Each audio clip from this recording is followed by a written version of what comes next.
গত মঙ্গলবার 20শে আগস্ট দেশব্যাপী সেনা অফিসারদের সাথে সেনা প্রধানের একটা বৈঠক অনুষ্ঠিত হয়েছে। এই বৈঠকটা গুরুত্বপূর্ণ, যা যা আলোচনা হয়েছে সেটাও গুরুত্বপূর্ণ। সেনাবাহিনীকে আমাদের জনগণের পক্ষ থেকে কিছু নির্দেশনা দেওয়া প্রয়োজন। ভুলে যাবেন না, সেনাবাহিনীকে অপেশাদার বাহিনী বানানোর কাজটা সুচারুভাবে করছিল কন্ট্রাক্টর বানায় হাসিনা। আবার দেখলাম ব্যবসায়ীদের সাথে মিটিং করেছেন সেনাপ্রধান। হ্যাঁ, কেন ব্যবসায়ীরা গেছে মিলিটারি নিরাপত্তা চাইতে আপনার কাছে? ওয়াকার সাহেব, আপনি পারেন দিতে? তারা দরকার হইলে প্রফেসর ইউনূসের কাছে যাবে, শিল্প বাণিজ্য উপদেষ্টার কাছে যাবে, আপনার কাছে কেন নিরাপত্তার জন্য? আপনি কি পুলিশ নাকি হাউন আঙ্কেল? হ্যাঁ, যে জন্য আপনার কাছে যাইতেই হবে। আপনার কাছে যারা গেছে তারা প্রফেসর ইউনূসের কাছেও গেছিল, এই যে দেখেন, আবার আপনার কাছে গেছে কেন জানেন? গপ্পগে একটা এটা গল্প বলি। ঢাকার কিছু এলিট 1971 সালের মার্চ থেকে ডিসেম্বর পর্যন্ত পাকিস্তানি সেনাবাহিনীর অফিসারদের দাওয়াত করে খাওয়াইতো নিজের বাসায়। তো পাওয়ার দেখলে কিছু লোক আছে পাওয়ারের চাটতে চায়, তাই পাকিস্তানি সেনা অফিসারদের চাটতো। আবার 16 ডিসেম্বর হইলো, সে একই লোকেরা ইন্ডিয়ান আর্মির অফিসারদের ডেকে ডেকে দাওয়াত খাওয়াইতো, মানে পাওয়ারের আর কি, বুঝছাও? তো আপনার পাশে যে দুইজন আছে না, আপনার এখন হোগা চাটতে গেছে, তারা হাসিনারও হোগা কেমনে চাটছে দেখেন, এডিটর সাহেব দেখান একটু। এই জন্যই বলি শেখ হাসিনার সরকার বারবার দরকার।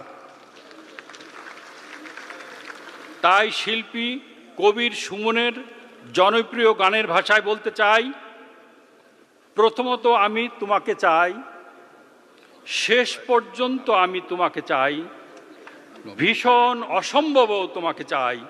জয় বাংলা, জয় বঙ্গবন্ধু। আমরা আপনাকে আবারও প্রতিজ্ঞা করে গেলাম, আপনার সাথে আমরা ছিলাম, আমরা আছি, আমরা ভবিষ্যতেও থাকবো। মাননীয় প্রধানমন্ত্রী 100 বছর জীবিত থাকবে, তারও বেশি থাকলে উনি ক্ষমতায় থাকবেন, প্রধানমন্ত্রী থাকবেন। আবারও গান হবে, সে যে কেন এলো না, কিছু ভালো লাগে না। জয় শেখ হাসিনা, জয় বঙ্গবন্ধু, জয় বাংলা। মাননীয় প্রধানমন্ত্রী, আমার রক্ত টকবগিয়ে উঠেছে। শেখ মুজিবের বংশ যেখানে যায় সেখানে জয়ধ্বনি হয়, সেখানে ওই দেশ উজ্জ্বল হয়ে যায়। আমার আপার জন্য দোয়া করবেন। আমি শুধু প্রধানমন্ত্রীকে দেখার জন্য, এই বিজনেস কমিটিকে দেখার জন্য আজকে এখানে উপস্থিত হয়েছি। দিয়াবাড়ি থেকে আমি ইউনাইটেড হসপিটাল যাব, 13 মিনিটে চলে গেছি। এটা করলো কে বলেন? শেখ হাসিনা, আমাদের মা জননী শেখ হাসিনা। কখনো বোন, কখনো মা। যখনই এসেছি মায়ের পবিত্র আশীর্বাদের মতো ওনার কাছ থেকে ব্যবহার পেয়েছি, কখনো খালি হাতে ফিরে যাই নাই। হ্যাঁ, শেখ হাসিনা সরকার, শেখ হাসিনা সরকার, শেখ হাসিনা সরকার। জয় বাংলা, জয় বাংলা, জয় বাংলা, জয় শেখ হাসিনা। আরেকটু জোরে ভাই, জয় শেখ হাসিনা, জয় শেখ হাসিনা। আমার রক্ত গরম হয়ে গেছে এখন। যাই হোক, এবার সবার প্রসঙ্গে আসি। কেমন আলোচনা হয়েছে? এই সবাই কর্মকর্তারা যথেষ্ট উত্তেজিত ছিলেন, যা বোঝা গেছে আর কি। আর অতীতের অন্যান্য সবাই খুব কম অফিসার প্রশ্ন করতেন, কিন্তু 20 আগস্টের সবাই অনেককে প্রশ্ন করার জন্য হাত তুলতে দেখা গেছে। সেনা প্রধান মানে ওয়াকার সাহেবের বক্তব্যের মূল পয়েন্ট হচ্ছে যে উনি, আমি এক এক করে কইতেছি, আমি মন্তব্য বলতেছি ওনার বক্তব্যের বিপরীতে। উনি কইছেন, 1 নাম্বার, সেনা মোতায়েন কাঙ্ক্ষিত সময়ের চেয়েও বেশি সময় ধরে চলার সম্ভাবনা আছে। আচ্ছা ওয়াকার সাহেব, এই সিদ্ধান্ত কি আপনি নেবেন? এই সিদ্ধান্ত সেনা প্রধান নেবে না, আদেশটা আসবে অন্তর্বর্তীকালীন সরকারের কাছ থেকে। তাদের প্রতি নিজেকে সমর্পণ করেন। একই সাথে গোপনে নানা রাজনৈতিক দল, ডিবি, এনএসআই, ডিজিএফআই পরিচালিত ইসলামিক দল এবং গোষ্ঠীগুলোর সাথে দেখা সাক্ষাৎ বন্ধ করেন। এই জিনিসগুলো খবর আমাদের কাছে আছে। কি করিচ্ছেন এগুলো আপনার লোকেরাই আমাদের এসে কয়া দেয়, বুঝছাও? এটা বন্ধ করেন, নিষেধ করিচ্ছি, বন্ধ করেন। সব কয়া দেবো কিন্তু কি কি করিচ্ছেন তাইলে। বিশেষ করে শেখ হাসিনার দুঃশাসনের সহযোগী ব্যবসায়ী সমাজকে প্রশ্রয় দিবেন না। বড় টাকা পয়সার লেনদেন হচ্ছে বলে কিন্তু আমরা শুনতে পাচ্ছি, কার কাছে কত টাকা যাচ্ছে সেটা ওটা হিসাব পাইছি, ভেরিফাই করতে পারিনি জন্য কইলাম না, কিন্তু কয়া দেবো, নাম ধরে ধরে কয়া দেবো। দেশের যে সমস্ত ট্রেড বডি বা ব্যবসায়ীদের সংগঠনের নির্বাচন ধ্বংস কইরা যারা শেখ হাসিনার পদধূলি গায়ে মেখা জবরদস্তি করে এই সকল সংস্থার নেতৃত্ব দিছে তাদেরকে ক্ষমা করা হবে না। যতই আপনার সাথে লাইন ঘাট করুক না কেন ক্ষমা করা হবে না, অত সোজা না, বুঝছাও? এই মালগুলা বিনা ভোটে নির্বাচনে দাঁড়াইছে, বিজয়ী বা পরাজিত হয়েছে, টাকা পয়সা ঘুষ দিয়ে নিজের লোককে মনোনীত করছে, এরা গণশত্রু। গণশত্রুদের যাদের পাশে দেখবো তাদের পাশার চামড়া তুলে ফেলবো। 2 নাম্বার, আপনি কইছেন সামাজিক যোগাযোগ মাধ্যমে সরানো প্রোপাগান্ডা যেখানে সত্য মিথ্যার সংমিশ্রণ থাকে এতে কর্ণপাত না করতে। ওয়াকার সাহেব, এটা তো খুনি পলাতক হাসিনার জয় পলকের ব্যারাম। হ্যাঁ, এই রোগে মাত্র 2 সপ্তাহের মধ্যে আপনাকে ধরে ফেলছে, সংক্রমিত করছে।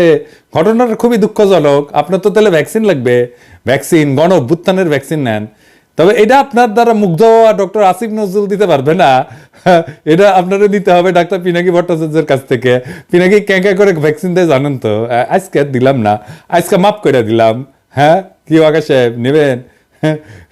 আমার বন্ধু বান্ধব বলে গালি না দিতে, মুখ খারাপ না করতে। তো ওই আপনি মিলিটারি, সেজন্য আপনারা গালি দিব না এটা ভাইবেন না, আপনারা বড় করে গালি দিতে পারবো। যখন ছাত্রদের উপরে গুলি করেছিলেন ক্যাঙ্কা গালি দিছিলাম, মনে আছে নিশ্চয়ই। হ্যাঁ, বাধ্য করেন কেন গালি দিতে মিয়া? জেডে রাখেন ওয়াকারুজ্জামান, কোনো সোশ্যাল মিডিয়াকে বাধা দেওয়া যাবে না, সোশ্যাল মিডিয়ার বিরুদ্ধে কোনো ধরনের বিষোদ্গার করবেন না, কখনোই ইন্টারনেট বন্ধ করা যাবে না। এই দুরূহ বাধা অতিক্রমের জন্য শত শত তরুণ কিশোর যুবক প্রাণ দিছে, সাবধান হয়ে যান। ইন্টারনেট ব্যবহারের খরচ কমাইতে হবে। আপনার শেখ পরিবার, আপনি তো শেখ পরিবারের জামাই, আপনি শেখ পরিবার লুটপাট করতে যায় বাংলাদেশে এই ডিজিটাল অ্যাসেটকে, এই ইন্টারনেটের কানেকশনের খরচকে সবচেয়ে বেশি দামে বিক্রি করার একটা পণ্যে পরিণত করছে। ইন্টারনেট ডেটা সহ সকল পণ্য দুনিয়ায় সবচেয়ে বেশি মূল্যে যে সকল দেশ বিক্রি হয় তার মধ্যে অন্যতমটা হচ্ছে আপনার পলাতক খালা শাশুড়ির সোনার বাংলায়। 3 নাম্বার, আপনি কইছেন অপ্রীতিকর ঘটনা সংঘটিত না করে এবং তা থেকে দূরত্ব বজায় রাখতে। অপ্রীতিকর ঘটনা এড়াইতে হলে দ্রুততম সময় সেনাবাহিনীকে মাঠ থেকে তুলে সেনা ছাউনিতে নিয়ে যেতে হবে। সীমান্ত রক্ষার জন্য জোরদার ট্রেনিং শুরু করতে হবে, কারণ আমাদের সকল সীমান্তই এখন অরক্ষিত। দেশের সার্বভৌমত্ব, জাতীয় নিরাপত্তা প্রত্যেকদিন বিঘ্নিত হচ্ছে। সমগ্র দেশবাসী জনগণকে সাথে নিয়ে সশস্ত্র বাহিনীর নেতৃত্বে আমরা বহিঃশত্রুর আক্রমণের হুমকি, আভ্যন্তরীণ বিষয়ে হস্তক্ষেপ এবং তাদের বাড়াবাড়িকে রুখে দাঁড়াবো ইনশাল্লাহ। সিভিল লাইফ অর্থাৎ জনজীবনে আপনি ঢুকবেন না, এটা আপনার কাজ না। আপনি সিভিল লাইফে না ঢুকে ব্যবসায়ীদের সাথে ঘটনা কইরা অরক্ষিত সার্বভৌমত্বকে কিভাবে নিরাপত্তা দেওয়া যায় সে বিষয়ে চিন্তা করেন। ইন্ডিয়ার সাথে খুনি হাসিনা যে সমস্ত গোপন চুক্তি করেছে তার সেই সকল অসমস্ত কাজ সম্পন্ন করার লালসায় যেন না পড়েন। মুহূর্তের মধ্যে কিন্তু খালেদ মোশাররফের মতো জয় বাংলা হয়ে যাবেন। 4 নাম্বার, আপনি কইছেন সেনাবাহিনীর একতার উপর গুরুত্ব আরোপ করেছেন। আমি এ আলোকে আলোচ্য সভার পুরো বিবরণ পর্যালোচনা এবার উপর মন্তব্য করব। 1 নাম্বার, আন্দোলনে যারা মারা গেছে তাদের দায়িত্ব যেন সরকার বহন করে, এই আলোচনা আসছে। তো সেনাপ্রধান হিসেবে আপনি কইছেন যে ট্রিটমেন্টের দায়িত্ব আর্মি নিছে, আমরা আহতদের চিকিৎসায় 400 জনের চিকিৎসার ব্যবস্থা করব, 300 সিএমএইচ এবং 100 কর্মী টোলাতে।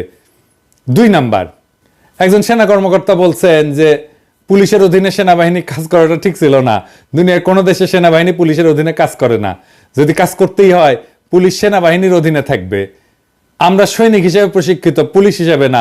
পুলিশের সাথে সেনাবাহিনীর ইমেজ যায় না, তাদের অধীনে সেনাবাহিনীর কাজ করা উচিত না। আরেকজন সেনা কর্মকর্তা কইছেন যে ইনএড টু সিভিল পাওয়ারে সবসময় ম্যাজিস্ট্রেট থাকে না, তাদেরকে সময়মতো পাওয়া যায় না। পরবর্তীতে সেনা মোতায়েন হইলে আমাদেরকে যেন ম্যাজিস্ট্রেসি পাওয়ার দিয়া পাঠানো হয়। আমি একটা বোকার মতো প্রশ্ন করি, তা আর্মি অফিসাররা কি বোঝেন না 2014 সালের নির্বাচনের সময় থেকে বাংলাদেশের সশস্ত্র বাহিনী আন্ডার কমান্ড অফ পুলিশ হয়ে গেছে। নির্বাচিত রাজনৈতিক শাসনের অধীনস্থ থাকার অর্থ হচ্ছে জনপ্রতিনিধিত্বের প্রতি আনুগত্য প্রদর্শন করা। কিন্তু যখন দেশে ভোট হয় না, নির্বাচন ছাড়াই তথাকথিত জনপ্রতিনিধি মনোনীত হয়, তারা দেশ চালায় এবং তার অধীনে আর্ম ফোর্সেসকে কাজ করতে হয়, তখন জনগণের সার্বভৌমত্ব, দেশের সার্বভৌমত্ব বলে কিছুই অবশিষ্ট থাকে না। আওয়ামী লীগ তার অবৈধ শাসন চালায় যাওয়ার ক্ষেত্রে রাষ্ট্রের সকল প্রতিষ্ঠানকে ব্যবহার করছে, আর সেক্ষেত্রে অবলীলায় ব্যবহৃত হয়েছে বাংলাদেশের সশস্ত্র বাহিনী। আমি 2018 সালের বিবিসিতে দেওয়া একটা ক্লিপ দেখাইছিলাম, আবারও দেখাই। হ্যাঁ, ওই পাবলিকে ভোট দিতে গেছে এবং আওয়ামী লীগ এসে পিটাইছে, বাইর করে দিচ্ছে, তারা দৌড়ে গেছে সশস্ত্র বাহিনীর কাছে, সশস্ত্র বাহিনী ক্যাঙ্কা করে পালায় দেখেন।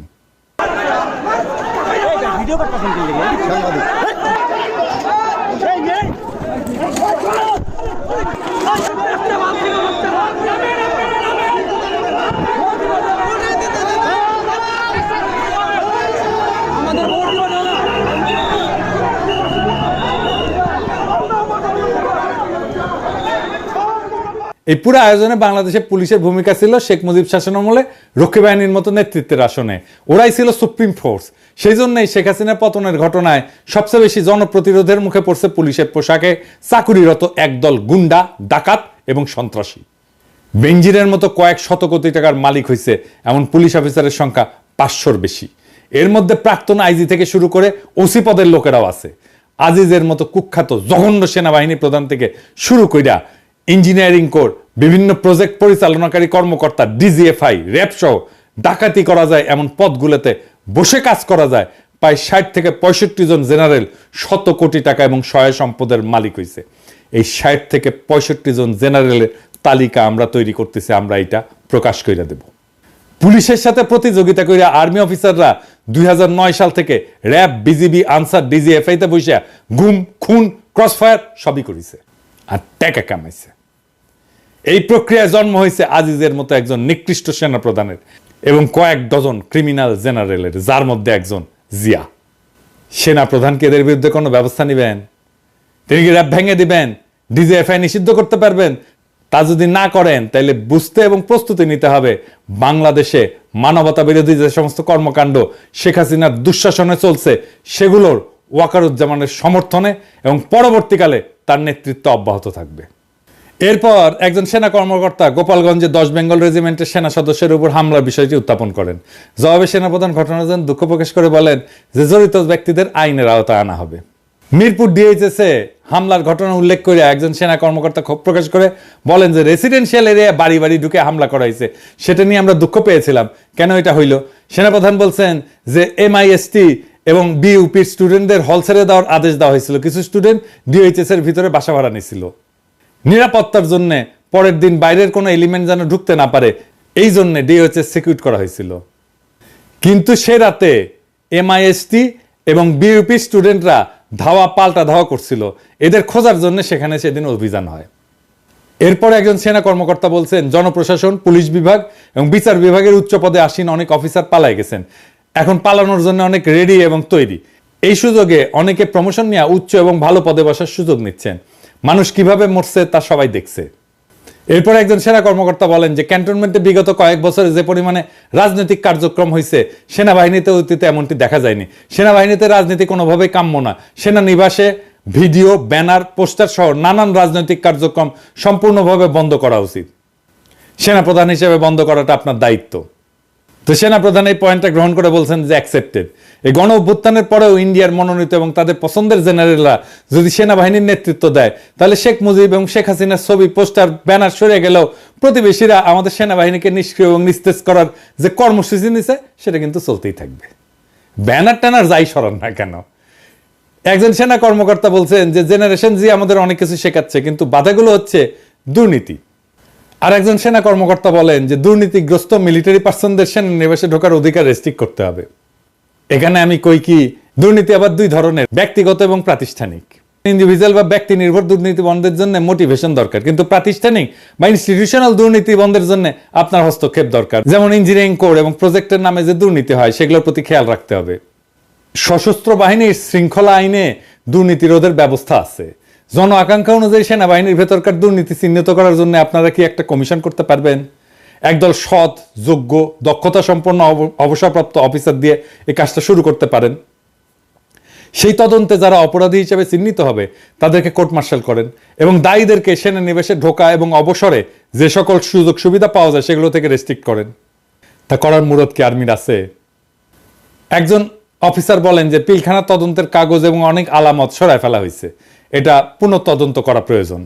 পিলখানায় সেনা অফিসার হত্যার বিষয়টা উত্থাপন করে একজন অফিসার বলেন 25শে ফেব্রুয়ারিকে জাতীয় শোক দিবস ঘোষণার ব্যবস্থা করা উচিত, যেন এই জাতি সকল শহীদদের মনে রাখে। সেনাপ্রধান অ্যাডজুটেন্ট জেনারেলকে নোট নিতে বলছেন। আরেকজন অফিসার বলেন পিলখানা নিয়ে কমেন্ট করার জন্য অনেকের প্রমোশন আটকে আছে, বিডিআর বিদ্রোহের পর চাকরি হারানো কর্মকর্তাদের ক্ষতিপূরণ দেওয়া উচিত। সেনাপ্রধান বলছেন এটা বিবেচনা করা হবে, আমরা এটা খেয়াল রাখবো কেমন বিবেচনা করেন। সামরিক বাহিনীর অফিসারদের নিশানা করে খুন করতে বিডিআর এ সংগঠিত হত্যাকাণ্ড যে একটা বিদেশি ষড়যন্ত্র ছিল তা বাংলাদেশের সংখ্যাগরিষ্ঠ মানুষ বিশ্বাস করে। সেই জন্য এর একটা স্বচ্ছ তদন্ত করে বিশ্বাসযোগ্য বিবরণ বা আখ্যান বা ন্যারেটিভ দেশবাসীর সামনে তুলে ধরা প্রয়োজন।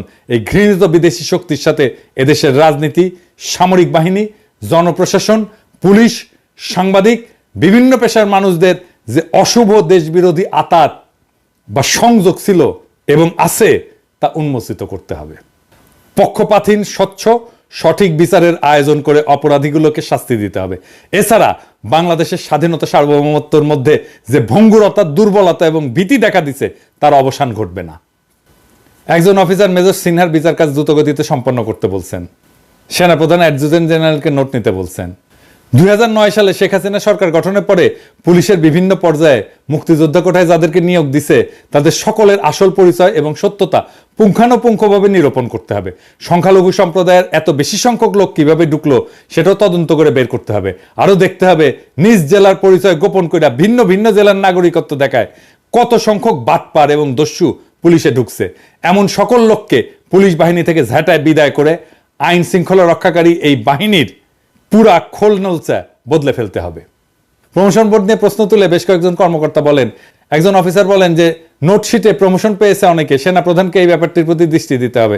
সেনাপ্রধান বলেন যে অন্য সেনাপ্রধানরা অতীতে এমনটা করছেন, এটা নিয়ে কোনো কথা বলতে চাই না, সাবেক সেনাপ্রধানকে এই ব্যাপারে পরামর্শ দিয়েছিলাম। একজন বলেন যে ব্রিগেডিয়ার জেনারেল থেকে মেজর জেনারেল পদোন্নতি সেনাপ্রধানের নেতৃত্বে বোর্ডে হতে হবে। বর্তমানে রাজনৈতিক সরকার এটা দেখে, সেই জন্য জেনারেল কর্তৃক সরকার প্রধানকে কদমবুসি করার মতো ঘটনা দেখতে হয়। আর্মি চিফ এই পর্যায়ে হেসে দেন এবং বলেন আই এম এনজয়িং। আরো বলেন আবহাওয়া গরম হয়ে যাচ্ছে, তিনি সবাইকে উত্তেজিত না হয়ে ঠান্ডা হইতে বলেন। একজন অফিসার জিজ্ঞেস করেন যে প্রমোশনের ক্ষেত্রে কেমন রিফর্ম হবে। সেনাপ্রধান বলেন প্রফেশনালিজমই হবে প্রমোশনের অন্যতম ক্রাইটেরিয়া। এইবার সেনাপ্রধান বলেন দেখি প্রফেশনালিজমের কোন গুণ মান বিবেচনায় মেজর জেনারেল SM কামরুল হাসানকে এই যে BA 3650 লেফটেন্যান্ট জেনারেল পদে পদোন্নতি দিয়া PSO AFD পদে বসানো হইল। Lieutenant general SM Kamrul Hasan যে একটা ইন্ডিয়ান এজেন্ট, ও যে একটা প্রভুপাদ, এটা তো সেনাবাহিনীর সৈনিকরাও জানে। হ্যাঁ, সে যে দলবাজ, দুর্নীতিবাজ এবং অসৎ। প্রধান উপদেষ্টা ডক্টর মোহাম্মদ ইউনূসকে সশস্ত্র বাহিনী, DJFI, NSI এমন আরো অনেক সংস্থা প্রতিষ্ঠান নিয়ে স্বাধীনভাবে কাজ করার পথে বাধা দেওয়ার জন্য ইন্ডিয়ার তদবিরে সেনাপ্রধান তাকে ওই গুরুত্বপূর্ণ পদে বসাইছে।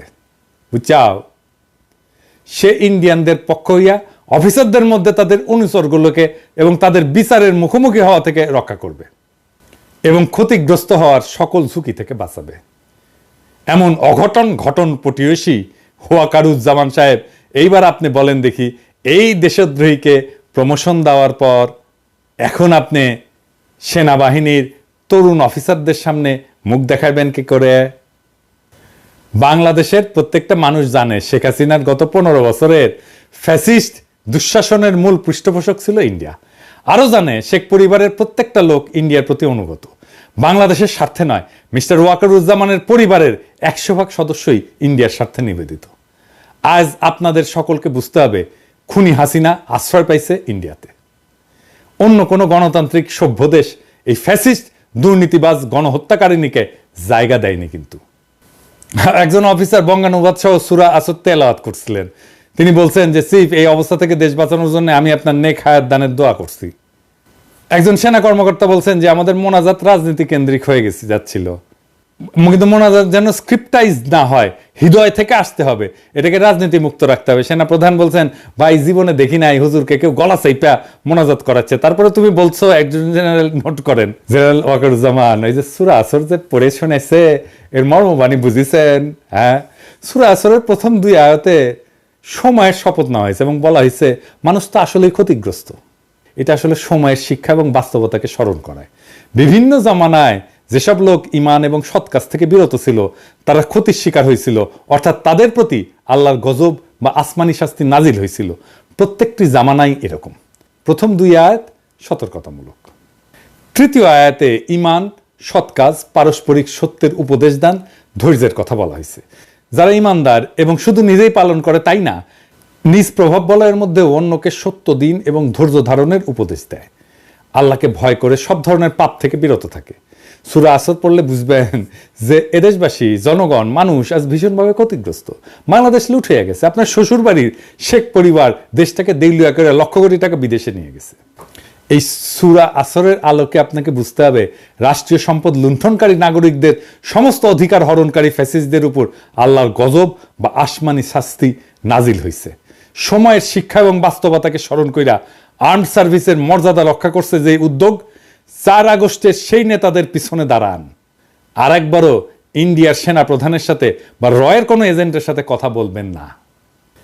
ইমান, সৎ কাজ, পারস্পরিক সত্যের উপর সশস্ত্র বাহিনীকে ঐক্যবদ্ধ এবং পুনর্গঠিত করতে হইলে 4 আগস্টের উদ্যোক্তাদের সাহায্য এবং সহযোগিতা লাগবে।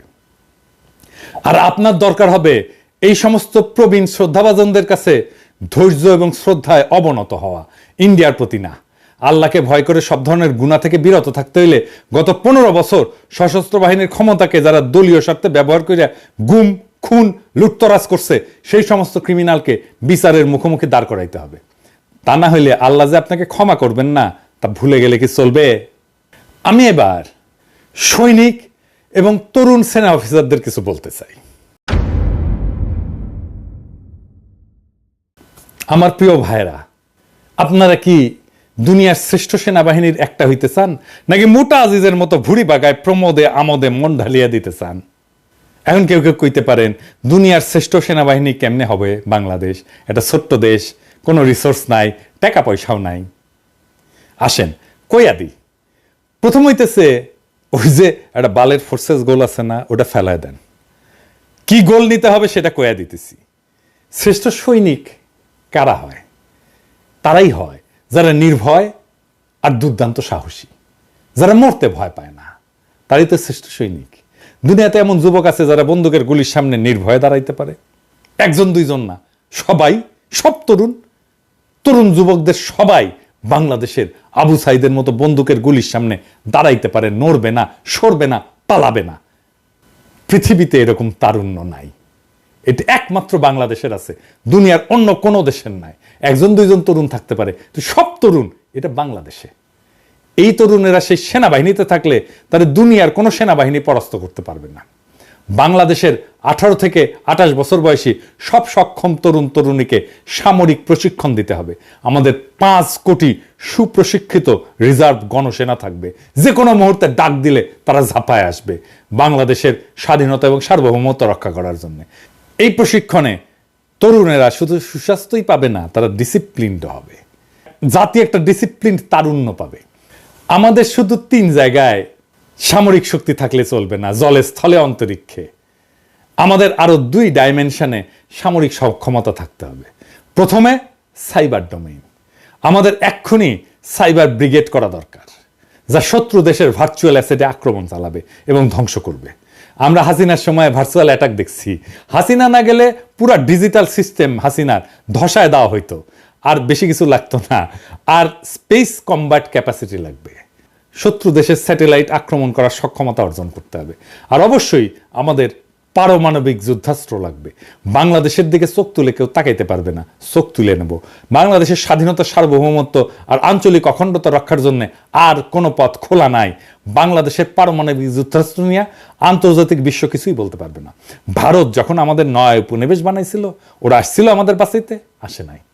আমরা যখন নিজেদের বাঁচানোর জন্য পরিকল্পনা করব, আমাদের দেশের, রাষ্ট্রের স্বাধীনতা, সার্বভৌমত্ব, আঞ্চলিক অখণ্ডতা রক্ষার জন্য আমরা চেষ্টা করব, তারা বলার কে? কারো কোনো কথা শুনবো না। তাই সেনাবাহিনীর তরুণ অফিসার আর সৈনিকেরা সেই গৌরবকে বরণ করার জন্য প্রস্তুতি নেন। আমরা এটা অর্জন করবই করব। ইনকিলাব জিন্দাবাদ।